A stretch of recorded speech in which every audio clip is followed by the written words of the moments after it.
Hello everyone, welcome to my channel Pioneer Coaching Center of English Gaya.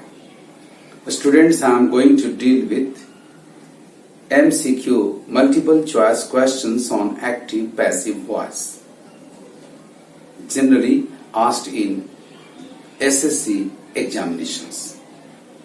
इससे पहले कि आप मेरे वीडियो में खो जाएं, आप इसे लाइक कर लें और यदि आपने अभी तक मेरे चैनल को सब्सक्राइब नहीं किया है तो आप इसे सब्सक्राइब कर लें, बेल आइकन को टच करके ऑल को क्लिक कर लें ताकि जैसे ही ये अपलोड हो वैसे ही इसकी सूचना आप तक पहुंच जाए।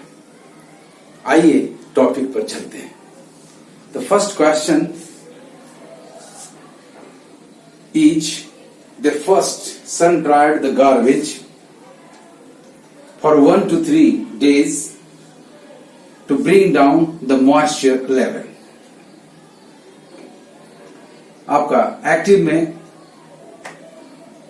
सेंटेंस का ऑब्जेक्ट है the garbage and the verb is sun dried.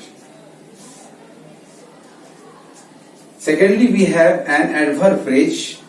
ऐसा क्यों? To bring down the moisture level. The first verb, sun-dried, is in active voice. The second one, in the adverb phrase, to bring, is also active. सबसे पहले main body का जो verb है sun-dried, इसको passive करना है. अब देखिए ये कहां है. तो नंबर ए में the moisture level was brought down, यानी टू ब्रिंग को पैसिव किया गया है. इन्फिनिटिव का पैसिव असर्टिव सेंटेंस की तरह नहीं हो सकता. इन्फिनिटिव का पैसिव बी प्लस V3 लगा करके आता है, अतः ये ऑप्शन गलत हुआ.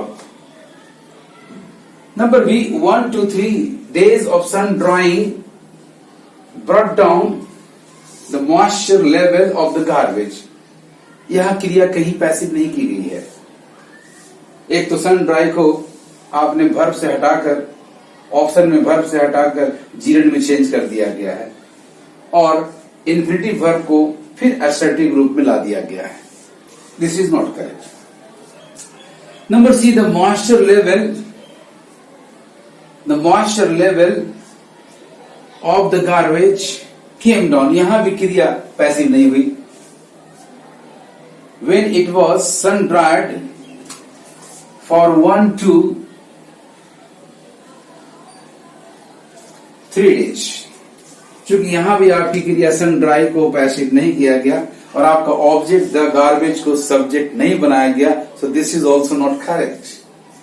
Number D, the garbage was first sun dried. Yes, यहां जो एक्टिव सेंटेंस का ऑब्जेक्ट है द गार्बेज, उसे बनाया गया है पैसिव सब्जेक्ट और क्रिया जो सन ड्राइड है इसको पैसिव किया गया है was first sun dried for 1 to 3 days. किस लिए? To bring down the moisture level. बिल्कुल करेक्ट आंसर है स्टूडेंट्स. आप चाहें तो infinitive to bring down the moisture level को भी पैसिव कर सकते हैं, बट ऐसा ऑप्शन नहीं है. फिर भी मैं आपको बता दूं, आपका सेंटेंस होता पैसिव वॉइस में the garbage was first sun dried for 1 to 3 days for the moisture level to be brought down.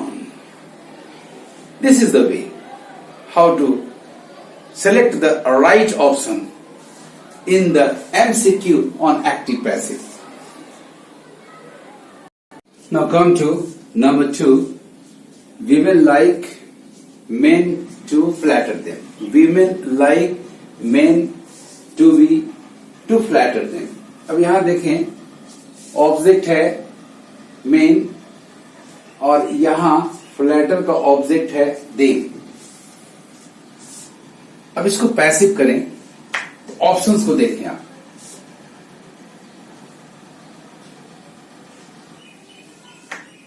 यदि आप मेन को बनाते हैं सब्जेक्ट, तो आपका पैसिव जा रहा है मेन आर लाइक्ड बाय किनके द्वारा? तो by women to flatter them.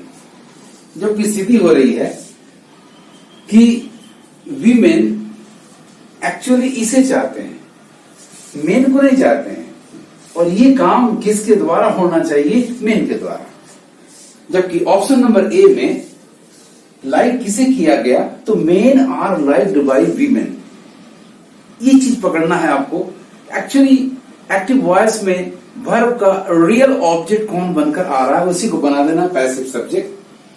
तो वास्तव में आपका क्रिया, एक्शन, फ्लैटर, ऑब्जेक्ट देम जो कि स्टैंड कर रहा है वीमेन के लिए, यही एक्टिव में मेन वर्ड है, मेन वर्ब है। इसी को हम पैसिव करेंगे। तो राइट ऑप्शन देखिए जा रहा है आपका नंबर बी में, वीमेन लाइक। भाई क्या चाहती हैं? मर्दों को कि अपनी तारीफ सुनना चाहती हैं, अपनी चापलूसी सुनना चाहती है। यस, चापलूसी सुनना चाहती हैं, और चापलूसी औरतें करेंगी वो सुनना चाहती हैं कि मर्द करेंगे वो सुनना चाहती है, जाहिर है मर्दों के द्वारा। तो राइट ऑप्शन आपका हो गया number B, we will like to be flattered by men. So number A. Number C, we will like that clause is not possible. Number D, women are liked, women are not liked, men are liked. But flattering is liked. Which flattering? That is done by men. So options A, C, D are ruled out. The right option is number B. सही option आपका number B है students. women like क्या पसंद करती हैं? To be flattered. भाई flattering कौन करे? By men. Now come to number 3. What one must do? One must do properly. भाई आपका ऑब्जेक्ट व्हाट है, इसी को आप बना लेना है सब्जेक्ट, और तब उसके बाद B प्लस B3 का इस्तेमाल करके क्रिया को पैसिव कर देनी है। दोनों ओर देखिए आपका पैसिव एक्शन होना चाहिए। नंबर ए है what must be done properly. Number B, it must be done. ये इट कहां से आ गया? व्हाट वन मस्ट डू, यहां भी आपका एक्टिव ही रह जा रहा है।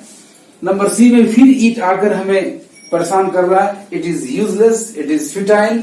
नंबर डी में वन मस्ट डू प्रॉपरली, कहीं भी पैसिव नहीं हुआ है फर्स्ट पार्ट में, लेकिन सेकेंड पार्ट में व्हाट हैज टू बी, फिर मस्ट को रिप्लेस कर दिया गया, इसकी जरूरत यहां नहीं थी। तो राइट ऑप्शन आपका नंबर ए आ रहा है students, what must be done properly. So mark A as the correct answer. Now come to the question number 4. Look at the poll results. Do they inspire hope? Here you have two clauses. The first clause, look at the poll results, is an imperative sentence. The second one, do they inspire hope, is an interrogative sentence. Imperative sentence, imperative clause का passive हम, चूंकि ये command है तो हम late से बनाएंगे। आइए ऑप्शन नंबर ए को जज करें। Let the poll results be looked, यहां तक तो बिल्कुल ठीक है, लेकिन प्रीपोजिशन एट को आपने छोड़ दिया है, इस आंसर में छोड़ दिया गया है। तो लुक्ड के बाद एट होना चाहिए। Do they inspire hope, is hope inspired by them, second clause का पैसिव बिल्कुल करेक्ट है। This option is not correct.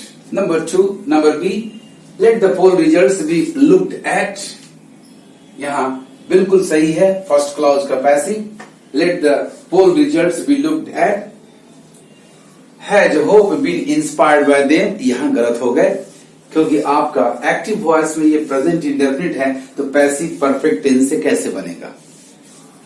Number C, let the poll results be looked at, first clause बिल्कुल correct है।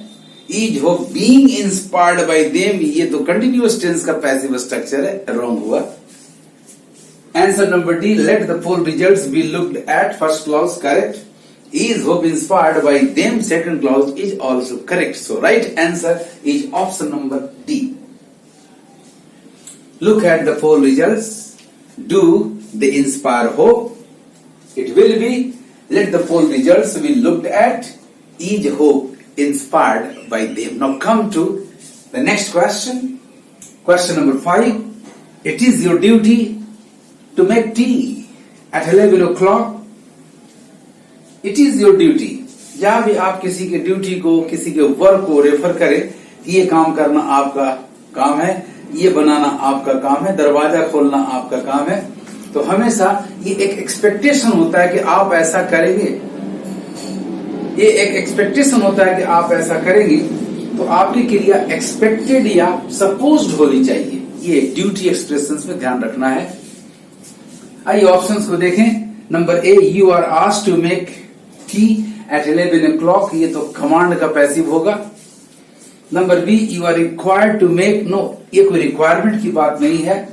Number C, you are suppose to make tea at 11 o'clock, yes, we often suppose someone to make something, we often expect that something will be met by someone.